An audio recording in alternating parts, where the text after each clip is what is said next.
მოგესალმებით, მეგობრებო, მინდა მიმართვა გავაკეთო ხელისუფლების მიმართ, ახლა ვიცი რომ ესა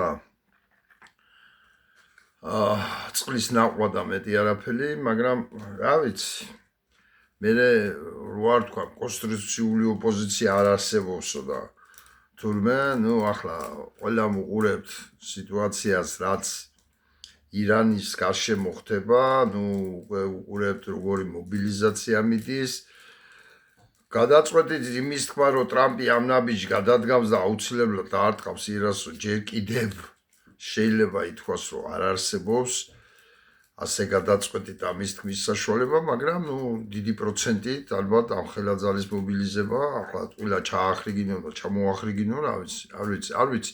ნახოთ, ყოველ შემთხვევაში ალბათობა იმისი, რომ ის ირანს დაარტყავს, არის დიდი ძალიან და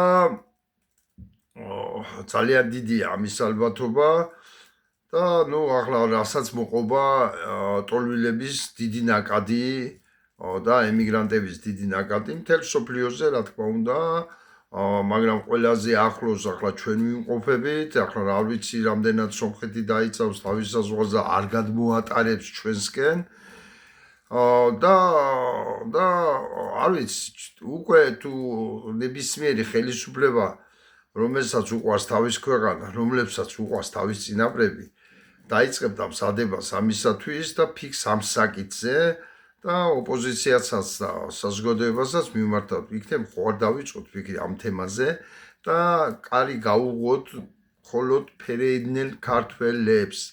ჩვენი ვალიცა წინაპრების წინაშე, რომ დავეხმაროთ მათ და ჩვენთვის ამ წუთას ამ დემოგრაფიულ სიტუაციაში ყველაზე სწორი გადაწყვეტილება დემოგრაფიის გაჩაღსაღების არის თუ კი დავაბრუნებთ ფერეიდნელ ქართველებს და მივცემთ ადაპტაციის და შეგუების და რეალიზაციის საშუალებას საქართველოში. ჩვენ ამითი ორ კურდღელს მოვკლავთ.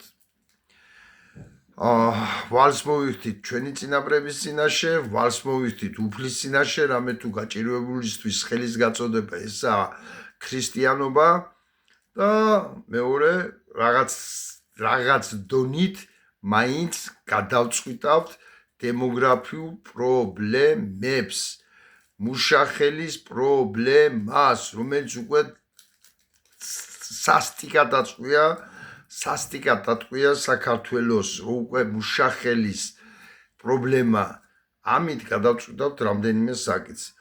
და რა ვიცი, ხელისუფლება რამდენად მიიღებს ამჩევას, მე არ ვიცი.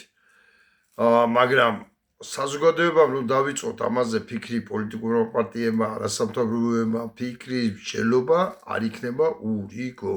მადლობთ ყურადღებისათვის.